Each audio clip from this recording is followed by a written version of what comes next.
היי שרית, זה הגראז'. העומק שלו זה 5.80. הרוחב שלו מהקיר הזה לקיר הזה זה 3.40, והגובה שלו מהרצפה עד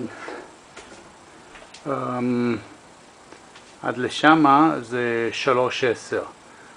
עכשיו אפשר לבנות בלי אישור, תמיד כמובן, אבל צריך להעלות את הגובה של הרצפה כדי לשים בידוד. כמובן צריך לשים בידוד בקירות, וצריך להשאיר את הדלת של הגראז' שמבחוץ ייראה כאילו שיש גראז', כי לא נותנים אישור לבנות בגדול. עכשיו הקיר הזה פונה לבית, זה ממש מאחורי המשקולת שמה, והציד זה ממש איפה שנכנסים לבית, הכניסה, ופה בצד הזה יש שירותים, כך שיש שם באזור ביוב. אני אראה לך מהצד הזה.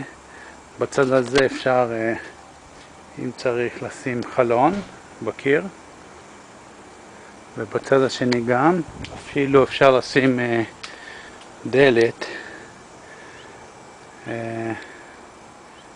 בכניסה לבית.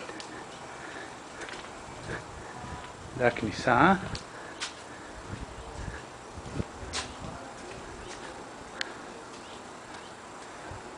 אולי כך אפשר לראות פחות או יותר את כל הקיר. עכשיו שנכנסים לבית, פה מאחורי הדלת זה הקיר של הגראז', אז אפשר לפתוח פה ולעשות דלת. ופה שיורדים למטה לשירותים,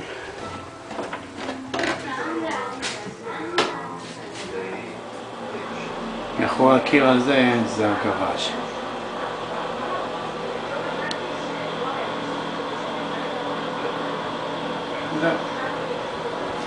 זה לזה. עכשיו פה למטה שיורדים לבייסמנט,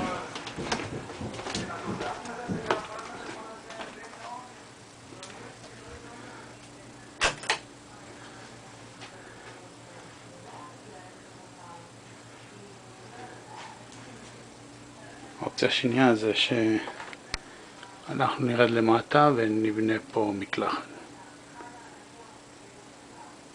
פה לדעתי יש כאן